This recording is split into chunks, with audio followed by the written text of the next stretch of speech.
Hello and welcome back to another episode of Benevolent Business. I'm your host, Hayden Bloomfield. This week is a really interesting treat for you because I completely change the framework of the world around. By the world, I mean one situation in a single conversation. But for a complete paradigm shift, juxtaposition of normalities, we have got the therapist answering the questions and the therapy, the client asking the questions. Yes, so I've asked my therapist or personal coach, therapist, Ro, to come on the podcast. Someone that has spent years doing, I can't even fathom how many different courses, training herself in very different skills of terms that I'm yet to understand the full extent of, which is exactly part of the reason why I got her on the podcast, so I can learn and share that with you as well, because it's been something that I've really had a great experience with Ro and enjoying her wisdom that she shares with me on every session.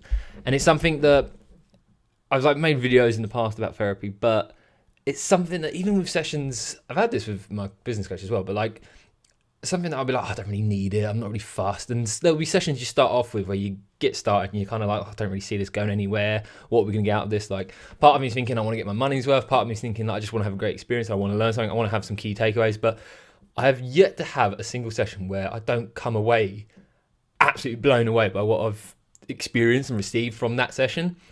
And there is no change here. This conversation, again, was another phenomenal one. And it was one that I was nervous in some essence because I knew that I would be questioned on my questions, which is exactly what happens.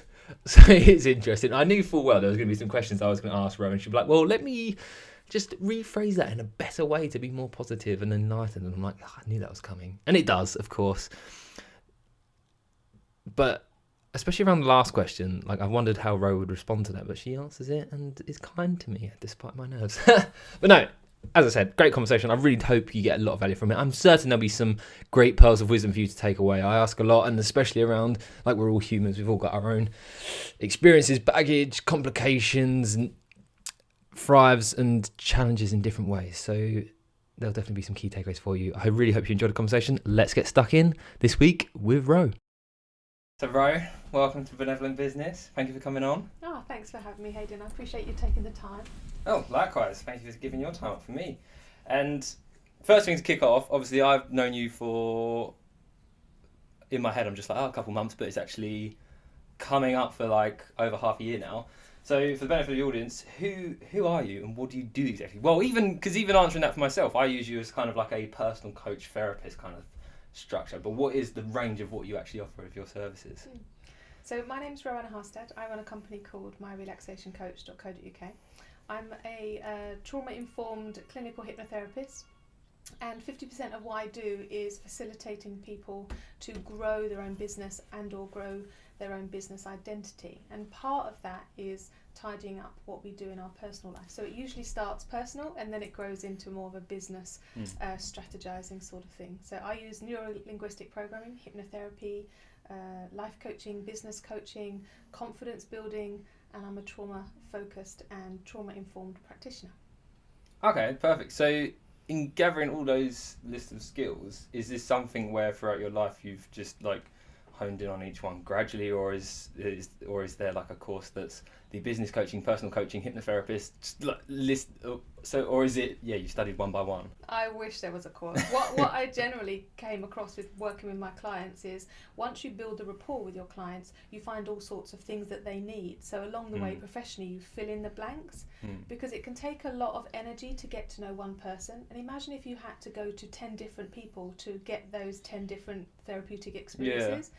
So for the ease of my client's journey, generally I've qualified in the ones that have been most powerful for the facilitation of their journey. And so along the way I've gone, okay, yes, this client needs this upgrade and I need to go and qualify in that to be able to facilitate that. And then I guess probably about 10, 12 years ago, I stopped training so much and really refined the top 5 skills that I use now, and I use them in a collaborative way, which is really unusual. There's not many coaches that have so many different things that they use within one client experience. So I filled in the blanks along the way, realised that there's nobody doing the thing that clients need to get them to that wholesome place. But also, it was important that clients don't waste their energy, time and money going to 25 different thousand appointments with many different people to kind of fill in those blanks. So that was the intention and the meaning along the way. Okay, a question. I've never had the opportunity to ask this to a therapist, and so like going through all those things and speaking to a lot of business owners and founders, but for you as a therapist specifically, why? Why do this? What is it that drove you into this? Ooh. I guess the why comes from our inner need to understand ourselves, and in the process we're drawn to professional environments that help us do that. And I guess from most of our professional choices we get some sort of inner learning from that. So I guess the beginning of my journey was that, going on this this journey into try to understand myself, and knowing that there was nobody in the world that could help me do that. And so over the years, before there was such things as coaches, I was out there sort of swimming in all sorts of rough waters, attempting to bring myself into balance. And so the why comes from, I want to provide a space that is easier, calmer, more powerful than the experience that I had. And also, most of us live with such suffering, and as a coach you really learn over the years ways out. And so the meaning behind and the experience of being with somebody on a therapeutic journey where they find their exit, where they find their way out, where they find their way through, is deeply healing for them, and mirrors my own experience as well. So the why is, there's a grey area of help that people aren't getting, and the only help that's provided is through the medical model. And as a coach, I'm a strength-based model, so I lean more into acknowledging somebody's trauma, acknowledging their blocks, but also teaching them and sharing with them and empowering them their life after that thing has happened. And most people do the therapeutic work when there's a problem, but then there's this big gap once the problem's been solved. So the why is to piece back together again a person's vision for their life, and to get them more in touch with the dreams that they had prior to that problem occurring. You spoke there about, in your experience going back, you was going down all these different avenues and trying to find ways of helping yourself. And like when I came into it, I suppose I'm very fortunate that when I got to an age where I was thinking of business coaching and personal coaching, is the world was, I suppose it's an advantage and a disadvantage. The world was flooded with them, and it was very easy to access, but it's like, how can you tell who's a great coach? And like when I had a business coach before, and I met with like so many different coaches, I went on so many different webinars, seminars and such to see who I wanted to work with. And then for our relationship of more personal coaching therapy, that was just a case of people in my life were using your services, and just through multiple people telling me how great it was, then I'm just like, I'll give it a go. And then I've really enjoyed it.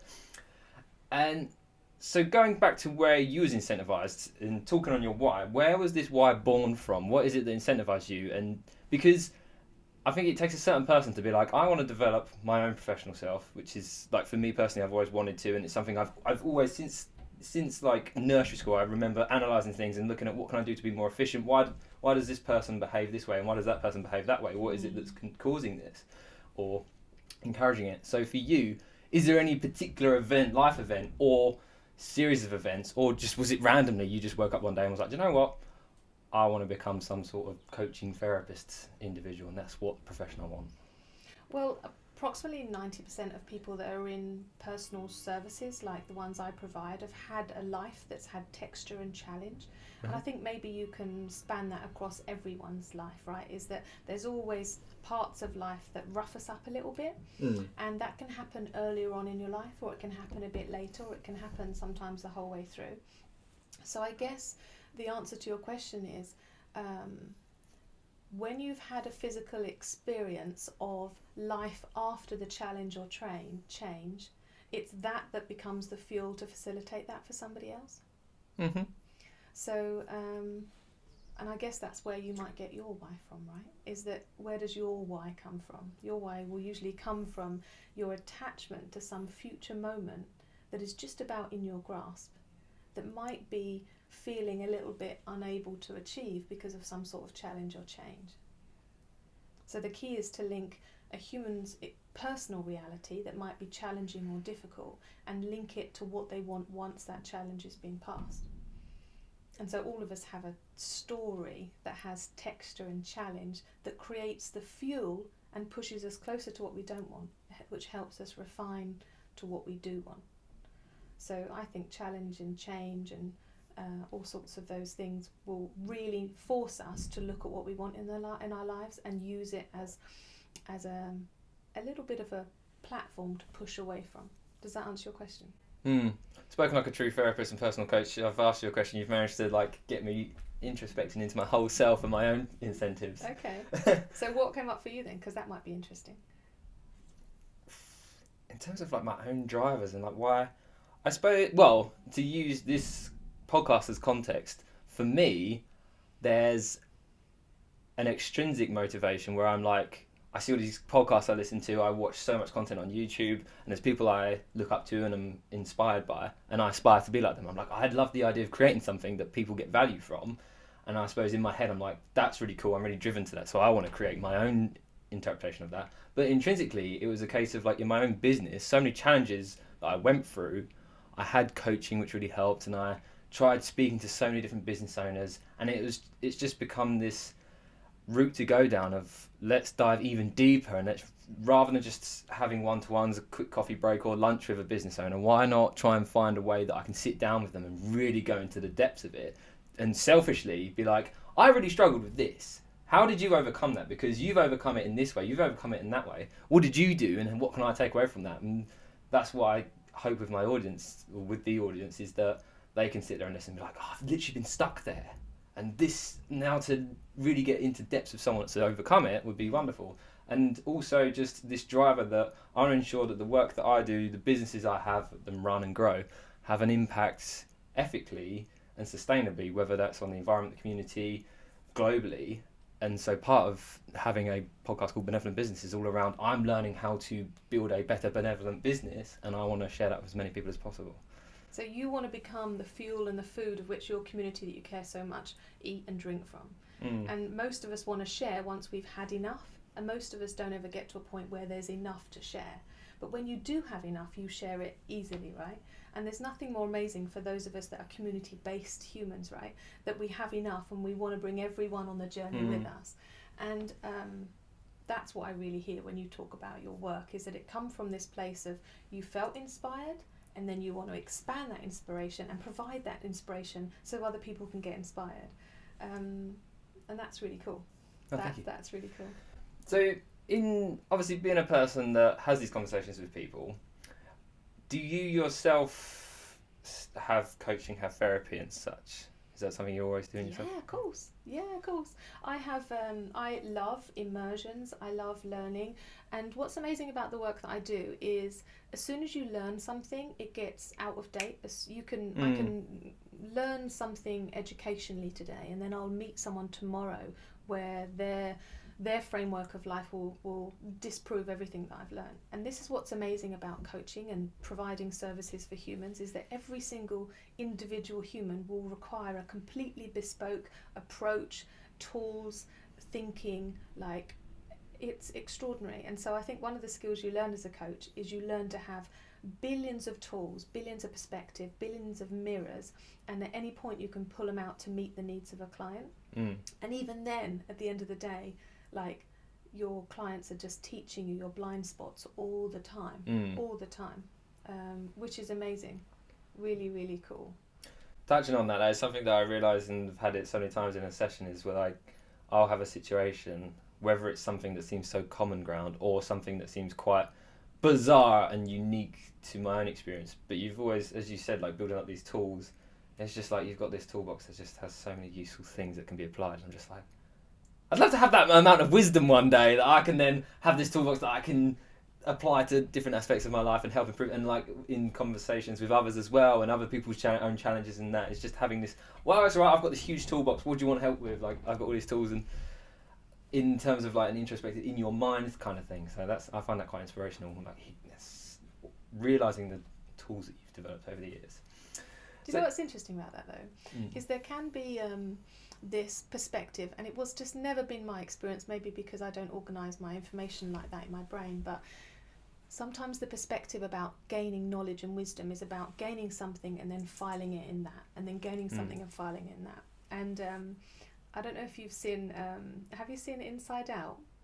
No, is it Inside Out? Oh, You're on about the Disney or no, Pixar the film? Pixar one about that guy that doesn't want to, he's a musician. Soul. So so you know good. the guy in the Soul that Yeah, he yeah. knows there's one person missing, and he goes through all the files to Yeah. find. So coaching is, from my brain's perspective, is a bit like that, right? A human being's talking to me, they're sharing, and I'm like that, trying to find that particular key. But it's never quite filed in, okay, grief, I need to go into the grief folder, or transformation, I need to go in the transformation folder, or, you know, personal development, need to go in that folder. Is that wisdom, I think, is lived, and I think wisdom is mirrored from the people that you're with. And even now, as we have this conversation, right, your wisdom is talking to my wisdom, that's talking to your wisdom. And so in the visual of both of that being going through all the filing cabinets, it's a bit like emotional snap. I feel like, you know, even now during this conversation, that inner being within you is going, okay, so we're just trying to match all the time. And that for me is my experience of my wisdom, even though it might have come through the funnel of education or some sort of academic achievement. Where wisdom, it feels like, from a social perspective, that it's something that seems to just arrive and land. And it's not, in my opinion, it's something that builds like a tide or like the change of weather. And I think it would be nice for you to acknowledge that in this moment there's wisdom enough to last us the whole lifetime. But the very fact that you still want more, I think, is a really cool thing. Yeah, I'm very obsessive with the idea of like constantly learning more. Because you're already aware of your blind spots, right? What's amazing about wisdom is that you want more because there's a bit that hasn't quite landed. And so you need a little bit more, a little like a buffet of wisdom and information, which I think is really cool. I almost get scared of not scared of ignorance, but there's conversations I have where, like you mentioned, of someone will mention something like, oh, I really need to improve this skill here in order to facilitate and help with that.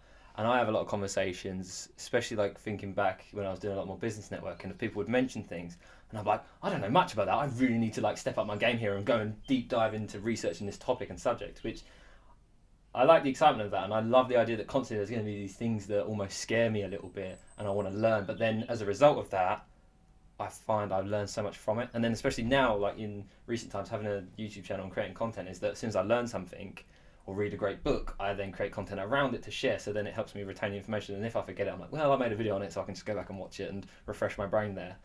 But do you know what's good about what you just said? Like, when you get that, ooh, there's a blind spot, like there's an energy of yes, that you're intrigued and you're excited. And what's amazing is like we can notice that there's a blind spot in our knowledge because we feel how good it's going to feel having that knowledge even before having it.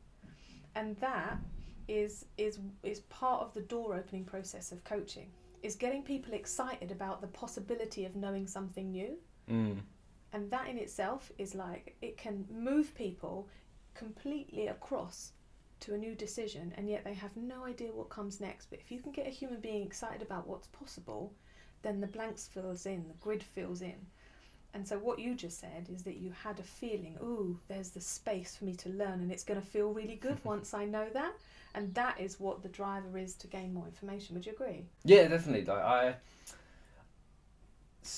I love the idea of, I have it more recently, and I've noticed it especially, or I try and focus my energy around it, is just having moments of gratitude and appreciation for where I've realised things I've learned. So for example, just podcasting in this situation, the amount of knowledge, it's not even a lot of knowledge, it's just, it's enough for me to get by with it, but just knowledge of cameras and mics and how to set them up finally, and how to do all these things correctly, and then how to compose a conversation to be not too formal, not too informal, but just realising that when I started this podcast I had no idea how to do any of those things.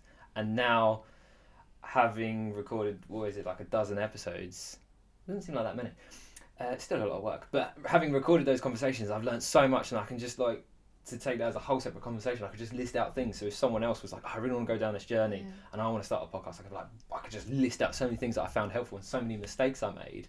And equally that around YouTube, and equally that around skateboarding, and equally that around business, just so many different things. If people were to go into them, I just feel like I could list so many things where I've benefited and learned, and I have a lot of gratitude around knowing that I know that, because you don't know what you don't know, but then when you know what you know, it's good to reflect and So what's your biggest win then with regards to having these dozen podcasts done? What's the biggest thing that's been your biggest win on that journey?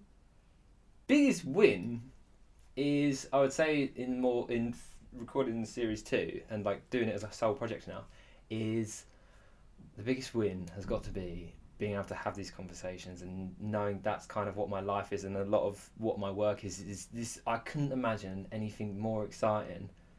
Like my life now consists of like a lot of skateboarding and a lot of having conversations and just absorbing people's knowledge and people's wisdom, people that I see as like calibers above me that have achieved all these things that I hope to ascertain one day and aspire to be like. And I'm like, I get to sit down and have these conversations. It's really cool. And I get to go interesting places. I get to see different offices and different people's lifestyles, and you build a wonderful connection with people when you actually get to have this kind of conversation. And especially I want to try and focus it more on like face to face rather than like over Zoom and such, and just being able to have that and share that experience is really wonderful, and that's like the biggest thing about it. So your biggest win is a deeper human connection? Yeah, regardless of like an audience, if one person listens to this, if a million people listen, doesn't really, I like the idea that the more people that listen, they're obviously getting value from it. And obviously for the guests that come on and sit and have a conversation, it's like, how do you know they're getting value from it emotionally?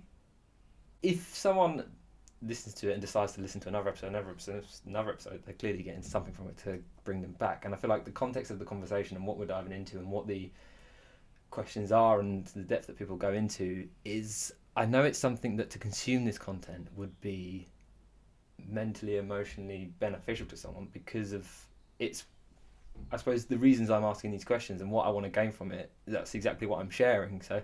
And is that, would you say that one of the reasons that they're getting that value is because you're having that experience yourself?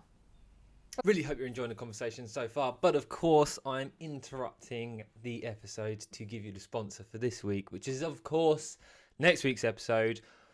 But firstly, I just want to point out, with this conversation, it's so bizarre, the idea. I don't know, just for me in first person, but I wonder if it is for you as a listener or viewer, to be able to flip the tables around with a therapist and coach and be able to sit there and ask the questions rather than having the questions asked to you. So that is an interesting perspective, and I hope you're enjoying that fresh new look as well.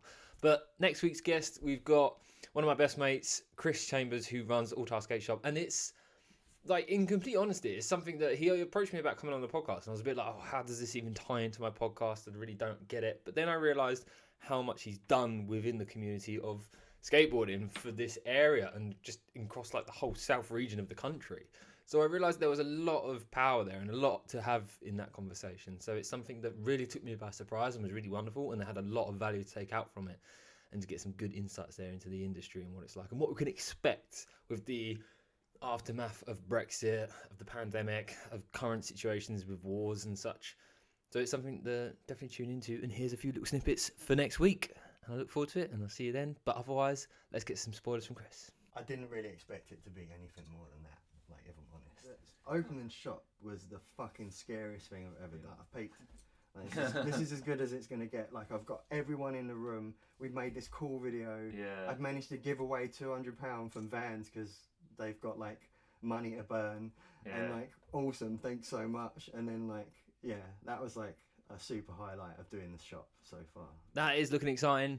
I hope to see you next week. I really appreciate you supporting the podcast and listening. And if you're on YouTube, amazing. Thanks for watching. And let's get back to Row and see what else we can learn from turning the tables on the therapist. I suppose, yeah. I think, and like the more I go into researching content and how to create good content, how to improve content, there's a lot around, or like building a YouTube channel, for example, and like getting to X amount of subscribers and growing your channel from there. And you get a lot of like clickbaity things of like how to get 100 subscribers today. Whereas when you go into the really valuable tips and such, a lot of it's just around, you really need to enjoy what you're doing. People need to see that you enjoy what you're doing, and you've got to enjoy it enough that regardless if anyone's watching, that you will persist through for months, for years before that moment happens and suddenly your audience builds. And that authenticity and that honesty of actually enjoying what you're doing is what's going to draw people in and allow people to enjoy your content. And that right there is the basis of why these sort of conversations are so powerful and so impactful, because there's not many environments where human beings just get to share without having to become a commodity, right? And the beautiful thing about podcasts in particular having this sort of second generational rise is that as a community and a society we can witness that again. Where if you think about where some of the conversations that have been modelled to us have come from over the last 15 years in particular, if you think of the uprise of sort of shows that are apparently realistic shows or in time shows, so that's demonstrated to us that human conversation, which is why so many people love reality shows, right? It's because the joy comes from being able to witness other people and other human beings having an interaction that's meaningful. And one of the biggest things I think that comes up in my coaching practice, certainly from the therapeutic side, is this disconnection from I feel like I'm different, or I feel like that my world doesn't quite work in the way that it should do, or that it's modelled to us online and on these reality shows. Where in this podcast experience, especially if they're videoed, people get to really experience and have demonstrated to them proper human connection that's not contrived, that it's not that it's spontaneous. They can read our body language, they can pick up all of that 90% of communication that they can't do over the TV. So I think one of the reasons why your listeners are going to get a win is because they're going to experience you having an experience and me having an experience, and the spontaneity and the energy and the interesting information that comes from this co-creative opportunity. And that in itself I think is really, really special. A ripple of experience. Yeah.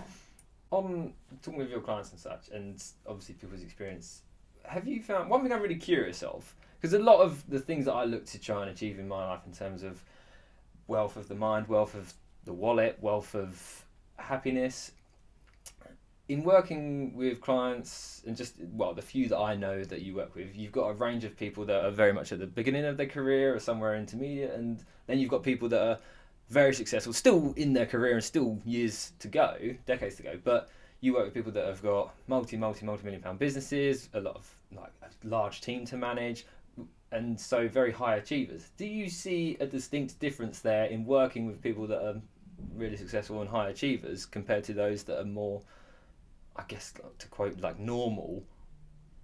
And like, I'm basically trying, I guess the question is like, what can I try and extrapolate that you've noticed about people that have achieved these things? Is there something different? Like, are they having a different flavoured cornflakes in the morning, or is it like, actually these people have this particular skill set? So am I hearing that you're interested and curious as to whether money facilitates a different human experience? Not necessarily, but as in those that have achieved things, so those that you would consider to be very wealthy in terms of, yes, they've got business success, financially they're very wealthy, they've got millions to their name, but also they've done it in a way that they're financially wealthy, but they're also very content in life and very fulfilled. So they've got a wealth within their mind of contentment and happiness as such, but also a wealth of knowledge where they've taken this.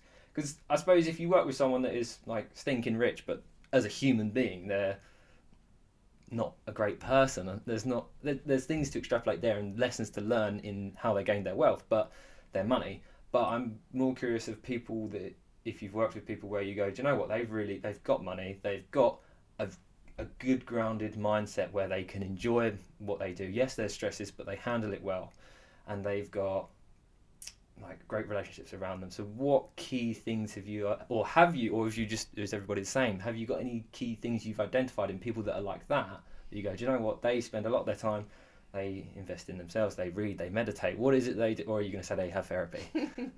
So I really like your curiosity, because you know what's fascinating about someone that's curious is that they aren't looking for a direct answer.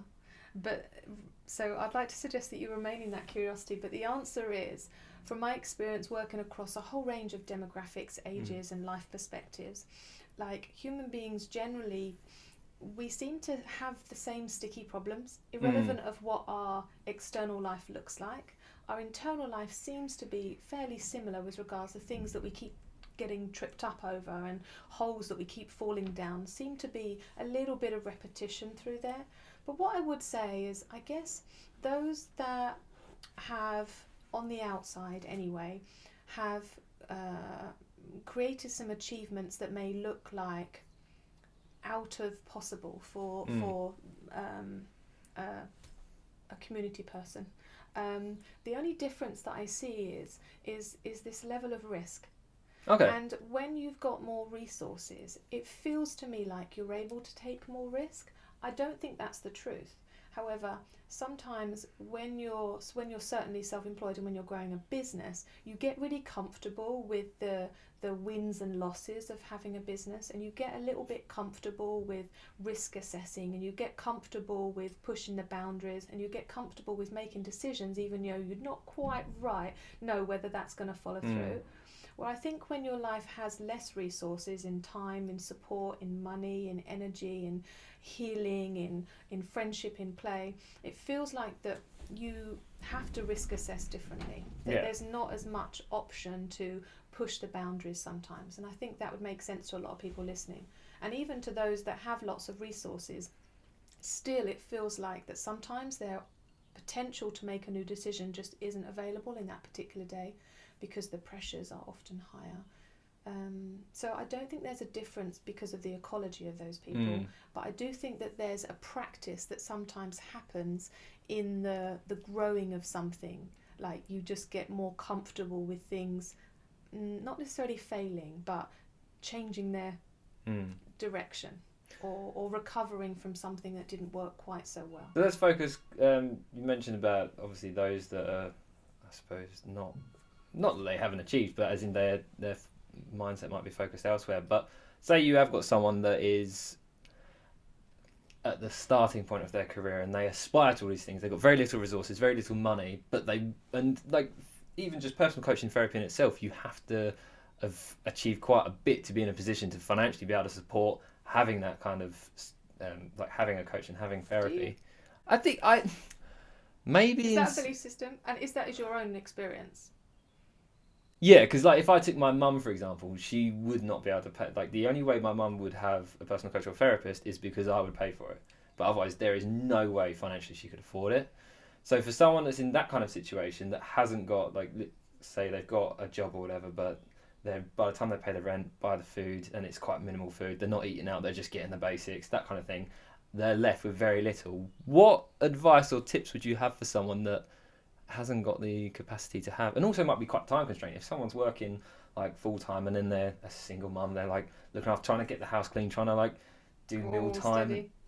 Well, I mean, if they are the only person, or a single dad, whatever, or single human, or I don't know why I'm focusing on single. That's because that's what I grew up with. So for my mum, it was literally my mum was going to work full time, coming home. She was trying to work out who was going to pick us up from school, who had it, and then suddenly no one's picked them up from school. I've got to now come home from work, somehow convince my boss. Your experience has created a set of belief systems, right? That are valid.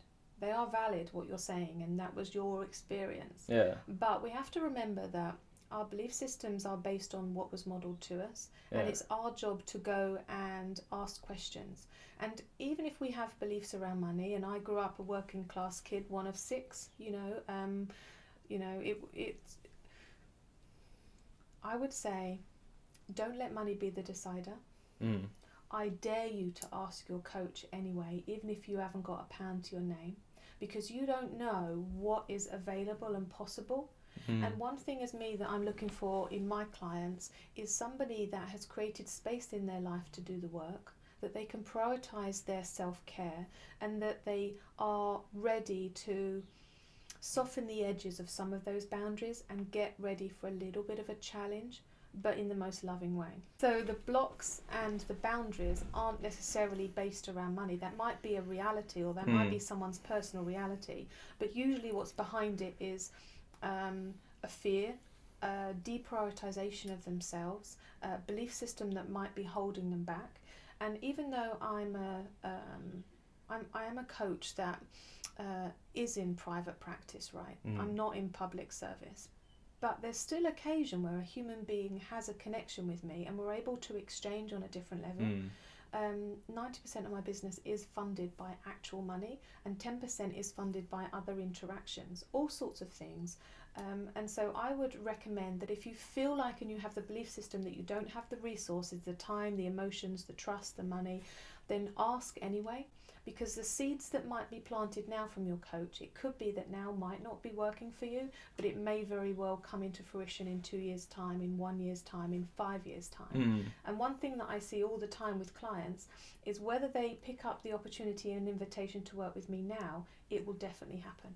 And it always happens. And I've not had one client yet that hasn't circled back, even if it's 5-10 years after their consultation.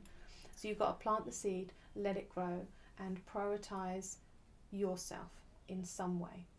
I really like that answer. That's really good. So even if you are constrained, it's just asking those questions and trying to put yourself. I suppose I can relate to that in the sense of like when I started in business, I literally had nothing, and I went along to. I say nothing. I still had a lot of things that were provided. I was provided with a lot, but yeah. So But even the nothing is based around belief systems. Yeah. So yeah, in context to 8 billion people on Earth, I had a lot.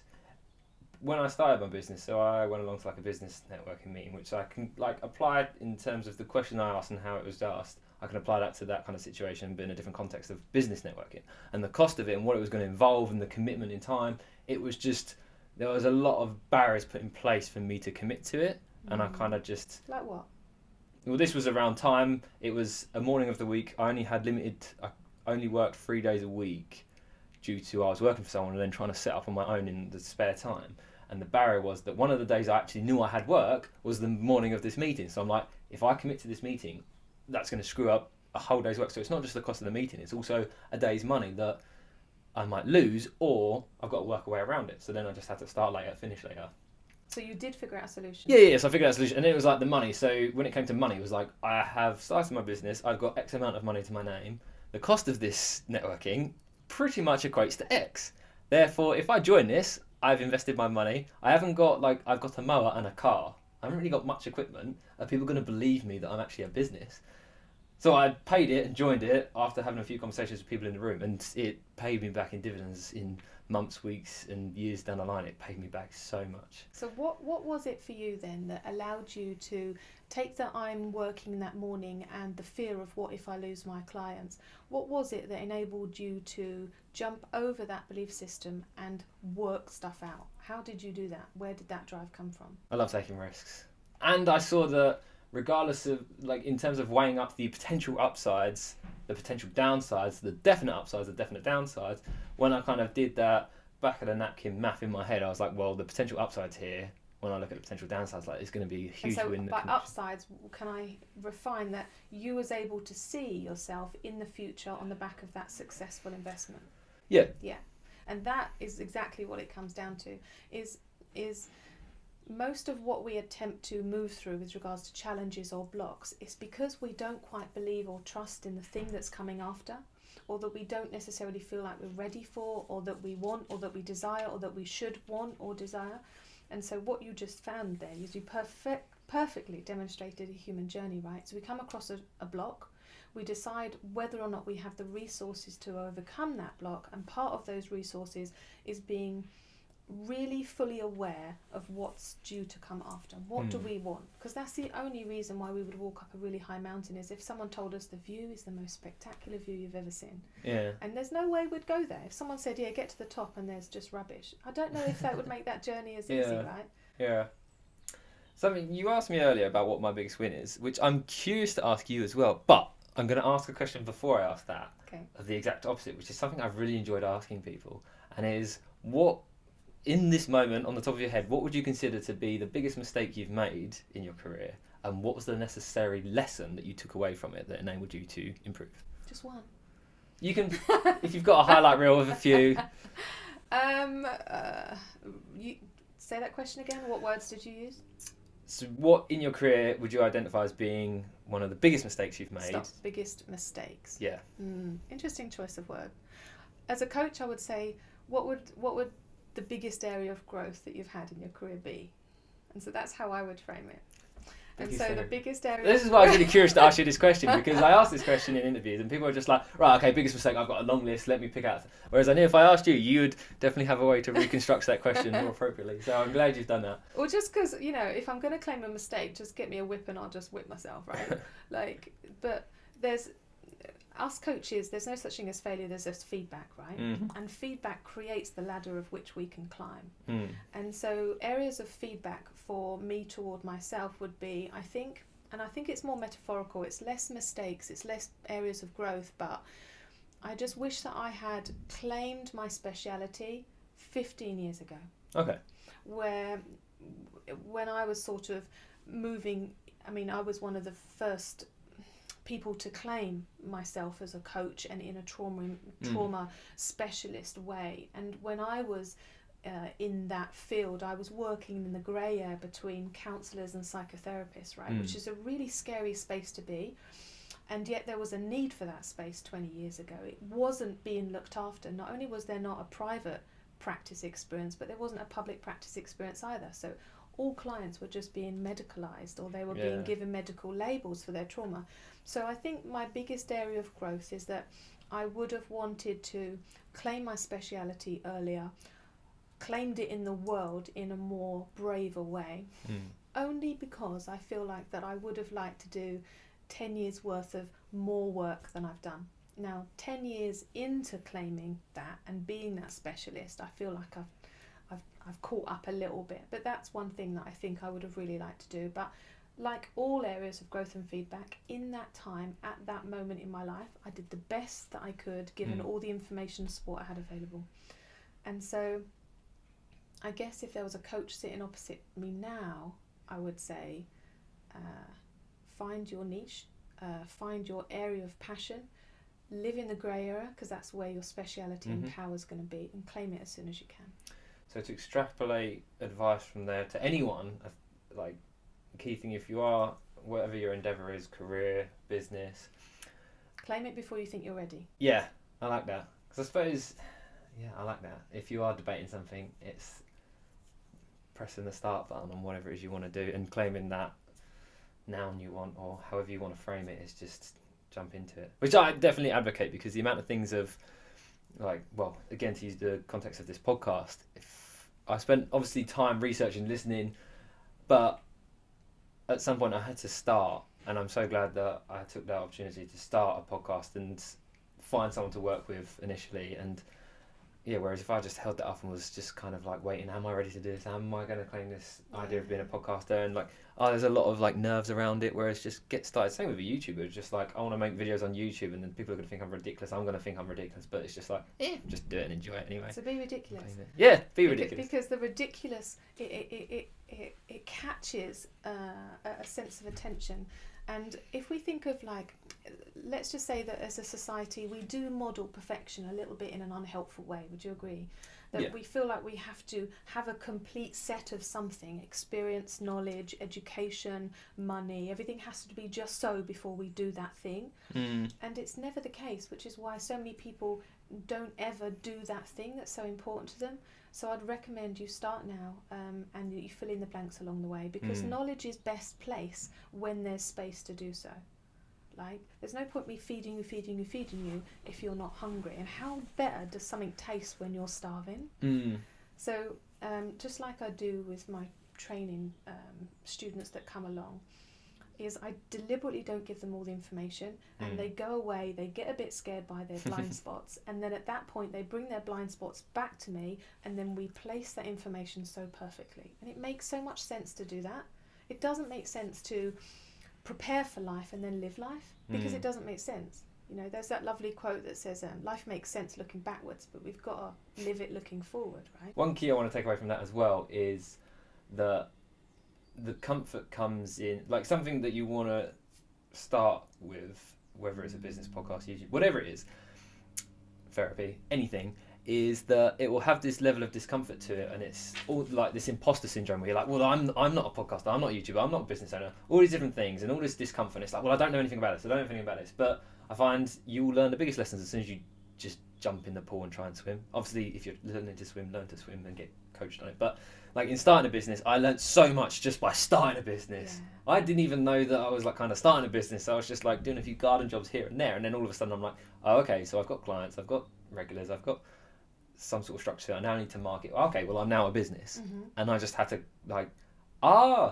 public liability insurance. That's a thing. What's that? And I'm like, oh, I actually need to have that. So just obviously you need to have that, but just jump in, go for it, and you'll learn so much. And as well, the discomfort will just soon evaporate because you become comfortable in doing it. Like, when you make your first video, it is horrible and you feel so uncomfortable, but by the 100th video you're so comfortable and it just feels natural. And that imposter syndrome of being like, well, I'm not a podcaster. I can't ask people to sit down with me and have a conversation. I'm not a business owner. I can't just like start putting flyers through people's doors. But where does that imposter syndrome actually come from, right?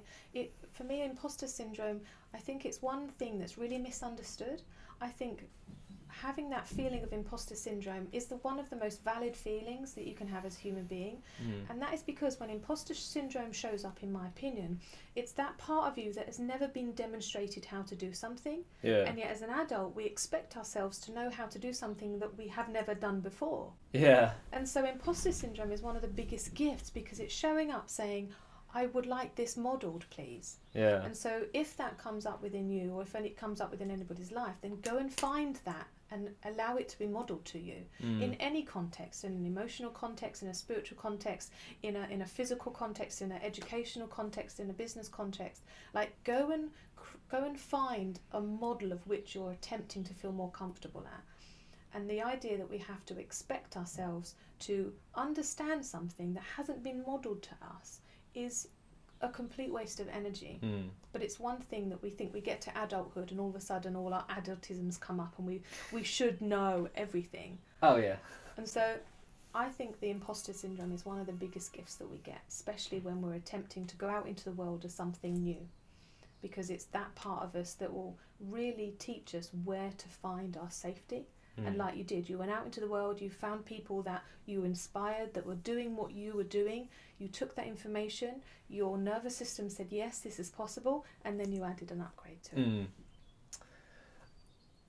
You asked me, I said I wanted to come back to this question because we've talked about your biggest growth point, and you asked me about my biggest win. So for you, what has been your biggest win in, I suppose, anything, whether it's career, spiritual, your own spiritual mindset, personal life, what's been your biggest win? And if you want to take something from years ago, currently, like we've talked about my biggest win in the context of this podcast or creating content, but what's, in the context of this conversation, what is standing out as the biggest win you'd like to share?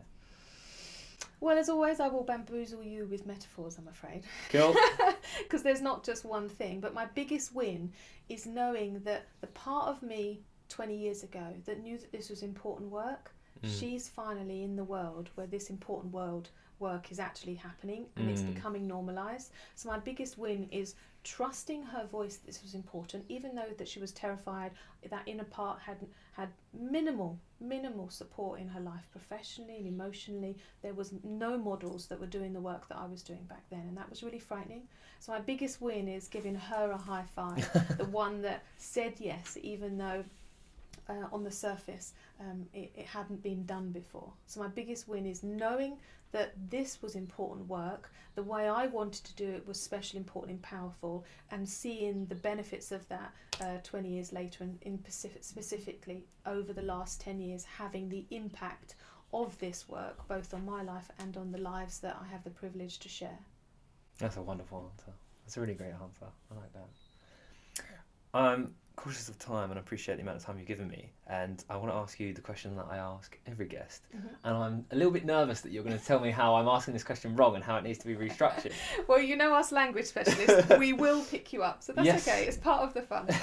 I'm scared to ask. What is one thing that exists within the world today, within humanity, that you hope will be eradicated in the future? Really hope you're enjoying the conversation so far, but of course I'm interrupting the episode to give you the sponsor for this week, which is of course next week's episode. Next week's guest, we've got one of my best mates, Chris Chambers, who runs All Task Skate Shop, and it's like, in complete honesty, it's something that he approached me about coming on the podcast, and I was a bit like, oh, how does this even tie into my podcast? I really don't get it. But then I realised how much he's done within the community of skateboarding for this area and just across like the whole south region of the country. So I realised there was a lot of power there and a lot to have in that conversation. So it's something that really took me by surprise and was really wonderful, and I had a lot of value to take out from it and to get some good insights there into the industry and what it's like and what we can expect with the aftermath of Brexit, of the pandemic, of current situations with wars and such. So it's something to definitely tune into, and here's a few little snippets for next week. And I look forward to it, and I'll see you then. But otherwise, let's get some spoilers from Chris. Oh, I've just ordered like some of this stuff. Now it's turned up and it's bad. But it was too easy, and I was like, wow, I just realised how much stress I have running this thing. Mate, this sounds stupid, but because I'm not trying to make money, what would I be scared of if people don't, like, at some point, if it doesn't work and everyone quit skateboarding, I'm still going to have all these skateboards. I'm still going to be stoked that I've done it. That is looking exciting. I hope to see you next week. I really appreciate you supporting the podcast and listening. And if you're on YouTube, amazing. Thanks for watching. And let's get back to Ro and see what else we can learn from turning the tables on the therapist. That's a question that a book can be written on the back of that. I guess the assumption that we all have to be as independent as we actually are. Okay. I'd like us to reach out a little bit more to each other and that to be normal. I'd like us to reflect back each other's experience without that being demonised or shame brought to the table. So in the future I see what would be looked at now as oversharing, but normalised as just sharing. Is that in the context just of conversation or in the everything way we live? Yeah, everything. I see it like more of a next door neighbour sort of society again, a popping in society, or that inclusive interaction that that takes me back to, like, the lemonade van when I was growing up in the 80s anyway, is like and the 90s.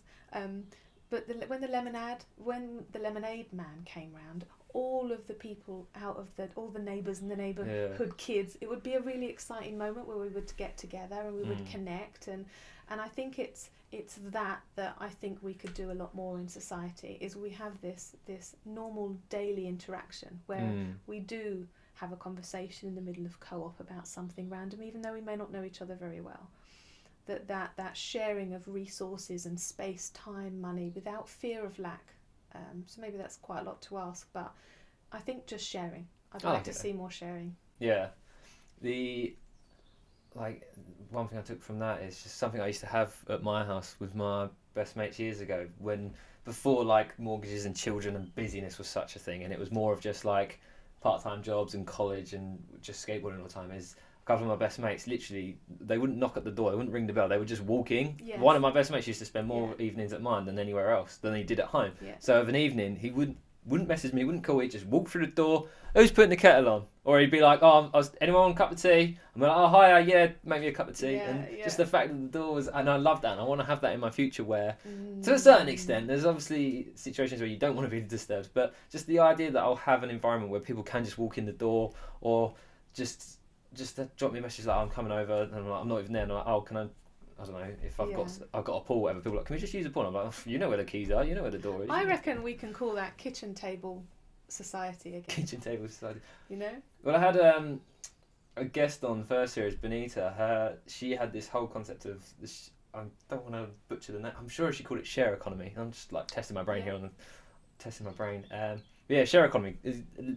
It's very similar to what you're alluding to in terms of this concept of just being so open to sharing knowledge and wisdom and money and resources, food, whatever it is. And she did a whole book researching some of the biggest change makers around the sharing economy of just creating great positive change and sharing a lot more. And there's a guest that I'd love to get on in terms. Have you heard of Olio, the app? It's just this whole concept. It's an app that's just around sharing. So the idea that food should never need to go to waste. So you can put your food on, and then it sort of went into other things. And the whole concept is just within your local community being able to share. And it's just all built around share, which I found wonderful. And do you know what's really interesting about that is, like, even I was at an event at the weekend, and there was a whole group of people talking about what they'd sort of purchased from this sort of recycle, upcycle sort of, and there was one woman really talking about. She was talking about the most beautiful sideboard that she'd ever bought, and what was amazing about it is that her story and the passion and the love that she was talking about this sideboard was the story that came before it. So she was talking that one of the reasons why this sideboard that she got secondhand was so precious is because the story that came with it. Yeah. And I really love that, because there's value in the story, right? That's why we love antique furniture, right? And I think we need to remember that our story is the thing that makes it special. And if we can apply and share our stories more, I think it brings a value that's equivalent to that lovely antique feel that we get, you know, where, you know, if you buy something beautiful from a posh shop, you might say, yeah, it come from that shop and it was 10 grand, but it wouldn't have any emotion. Where if you said, I bought that shop who came from this and there was this story and it was owned by, it would be, ooh, right?